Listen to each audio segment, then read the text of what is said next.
بسم اللہ الرحمن الرحیم۔ السلام علیکم۔ کتے بھونکتے ہیں اپنے ہونے کا احساس دلانے کے لیے۔ جنگل کا سناٹا شیر کی موجودگی بیان کرتا ہے۔ محنت اتنی خاموشی سے کرو کہ تمہاری کامیابی شور مچا دے۔ میں نے زندگی میں صرف ایک ہی بات سیکھی ہے کہ انسان کو کوئی چیز نہیں ہرا سکتی جب تک وہ خود ہار نہ مان لے۔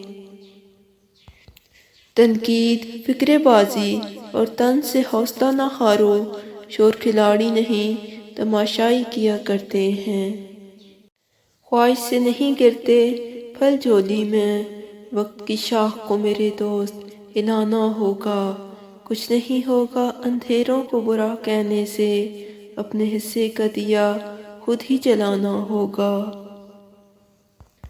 اگر راستہ خوبصورت ہے تو معلوم کر لو کہ کس منزل کو جاتا ہے، لیکن اگر منزل خوبصورت ہے تو راستے کی پرواہ نہ کرو۔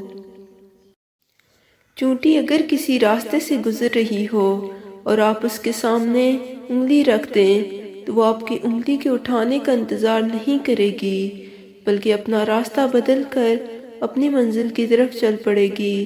اس لیے کسی ایک راستے کو بند پا کر تھک ہار کر نہیں بیٹھنا چاہیے، بلکہ راستے اور بھی ہیں اور روزی دینے والی ذات آسمان میں ہے۔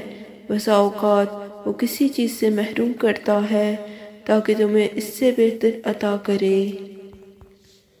آپ اڑ نہیں سکتے تو دوڑ لگائیے، دوڑ نہیں سکتے تو تیز قدموں سے چلیں، اور قدم نہیں اٹھا سکتے تو گھسیٹتے چلے جائیے، مگر کبھی رکے نہیں، ٹھہرے نہیں، کیونکہ زندگی مسلسل تحریک کا نام ہے، جمود کا نہیں۔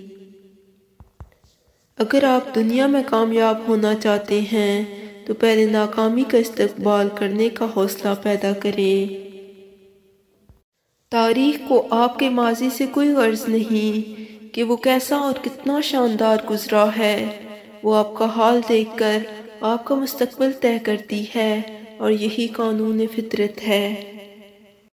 ہم زندگی میں ضرور کامیاب ہوں گے اگر ہم ان نصیحتوں پر عمل کر لیں جو ہم دوسروں کو دیتے ہیں۔ قابلیت اتنی بڑھاؤ کہ تمہیں ہرانے کے لیے کوششیں نہیں، سازشیں کرنی پڑیں۔ آپ اپنی منزل پر کبھی نہیں پہنچ پائیں گے اگر آپ راستے میں بھونکنے والے ہر کتے کو پتھر ماریں گے۔